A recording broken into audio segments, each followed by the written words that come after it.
Study IQ IAS, अब तैयारी हुई अफोर्डेबल।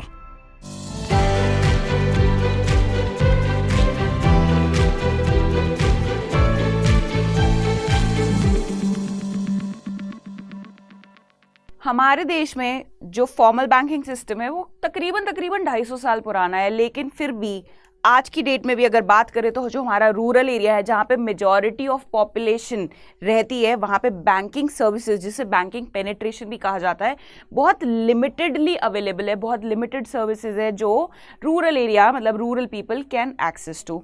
इसी को ध्यान में रखते हुए, इसी को ध्यान में चलते हुए रिसेंटली गवर्नमेंट ने अनाउंस किया है कि public sector banks will open as a drive. ये जो मेजर लिया है गवर्नमेंट ने, it is a part of the financial inclusion drive, जिसमें गवर्नमेंट ने अनाउंस किया है कि जो पब्लिक सेक्टर बैंक्स हैं they have to open up 300+ branches in the rural areas by December 2022।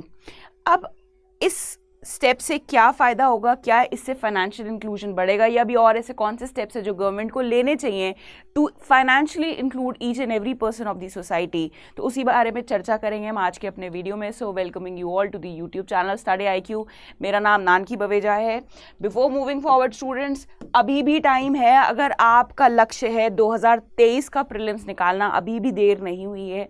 Preparation में आप कूद सकते हो फुल फ्लेजेड मोड में स्टडी IQ के GS लाइव फाउंडेशन बैच के साथ, जिसकी क्लासेस स्टार्ट हो रही हैं 14 सितंबर को।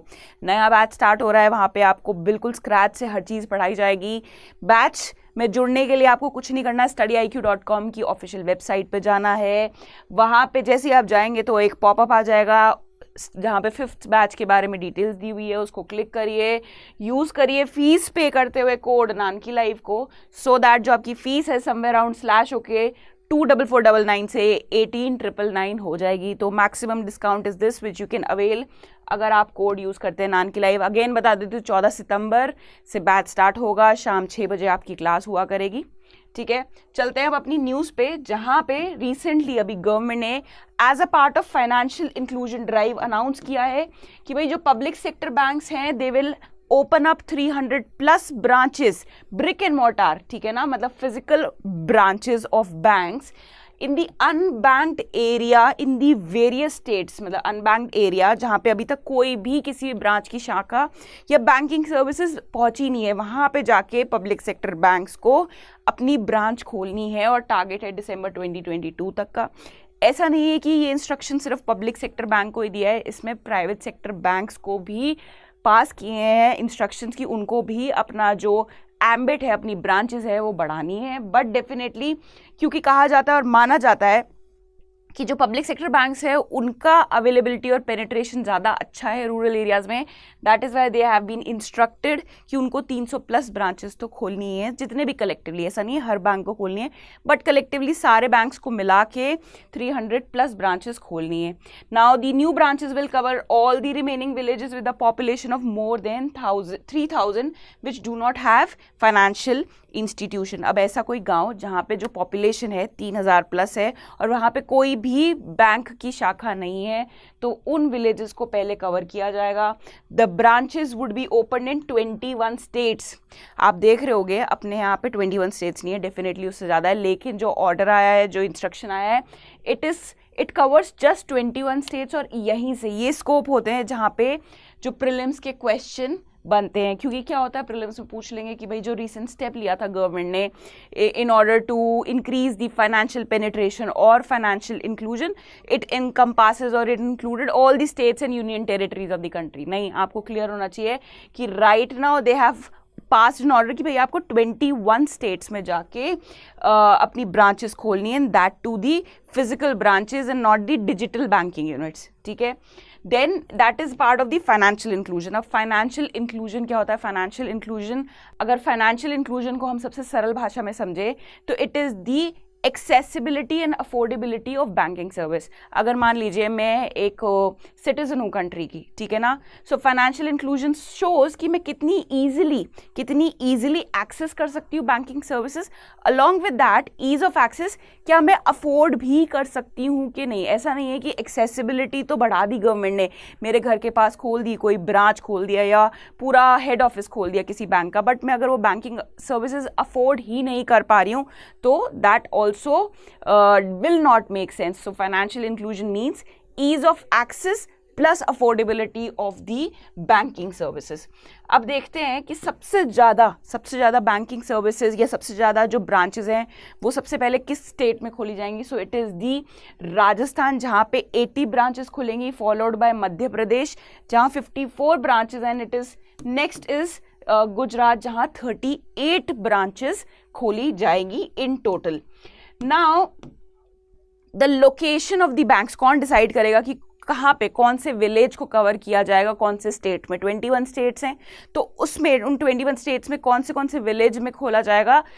All of this work is coordinated by the state level banking committee. अब ये कमेटी बहुत ज़्यादा इंपॉर्टेंट हो जाती है हमारे अपकमिंग प्रीलिम्स के लिए जो 2023 में आने वाला है, उसके लिए बहुत इंपॉर्टेंट होती है, क्योंकि ऐसी कोई भी अगर नई कमेटी जो न्यूज़ में आती है तो डेफिनेटली जो हमारे यूपीएससी के पेपर सेटर है उनका ध्यान सारा वहाँ चला जाता है। सो डेफिनेटली आई थॉट कि you should know about this state level banking committee. क्या ये कॉन्स्टिट्यूशनल बॉडी है, क्या ये स्टैट्यूटरी बॉडी है, क्या फंक्शंस हैं इसके। So the committee was constituted in April 1977। ऐसा नहीं है कोई नई कमेटी रिसेंटली फॉर्म हुई है, बहुत सदियों से चलती आ रही है। 1977 में it was for the first time it was formed. अब ये इंटर इंस्टीट्यूशनल फोरम है, ठीक है ना, स्टैट्यूटरी बॉडी नहीं है, इंटर इंस्टीट्यूशनल फोरम है। दूसरा, इसका मेन काम क्या है, किस लिए बनाई गई थी। इसका मेन काम जो है it is to coordinate the activities across the states, ठीक है ना, क्योंकि कोई एक सेंट्रल बॉडी तो चाहिए भाई, इतनी बैंकिंग एक्टिविटीज़ हैं, they have to be coordinated, और बहुत मुश्किल हो जाता है when it is such a huge country, इतनी सारी स्टेट्स हैं। सो एक सेंट्रल अथॉरिटी चाहिए, एक सेंट्रल ऑर्गेनाइजेशन चाहिए which can coordinate the activities of all the states so that uniform development, again regional disparities ना हो, इम्बैलेंस डेवलपमेंट ना हो।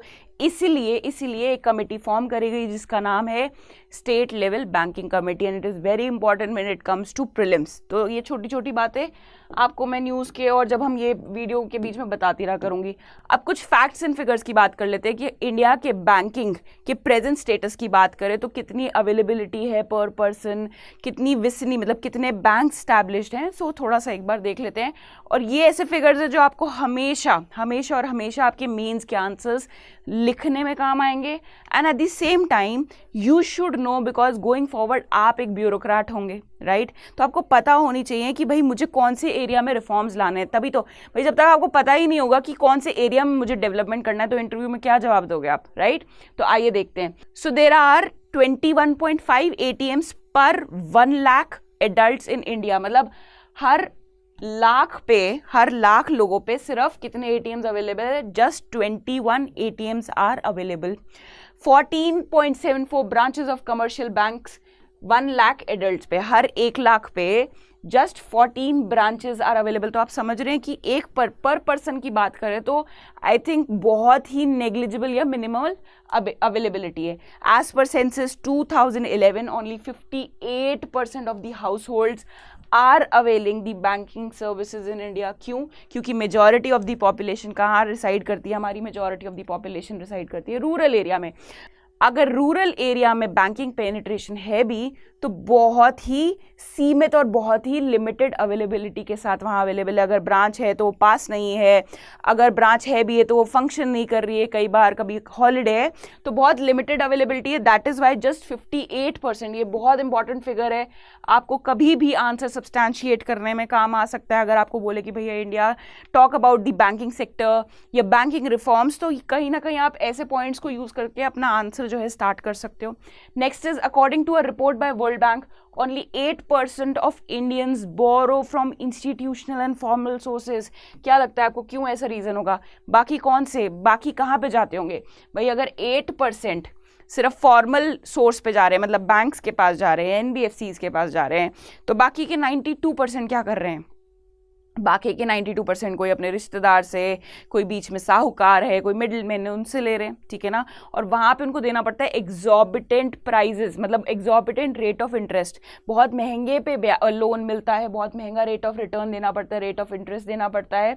तो मतलब 92% लोग जो है they resort to informal channels for banking, and there is just one bank branch, there is just one bank branch over 12 villages। देख रहे हैं कैसा फिगर है कि 12 गांव हैं और 12 गांव के लिए सिर्फ एक ब्रांच अवेलेबल है। And that is why I think government has come up with the step कि हमको जो बैंकिंग सर्विसेज है वो बढ़ानी चाहिए, उसकी रीच, अवेलेबिलिटी, अफोर्डेबिलिटी बढ़ानी चाहिए। And hence 300+ branches have been asked to be opened in the villages जहाँ पे 3000 से ऊपर की पॉपुलेशन है।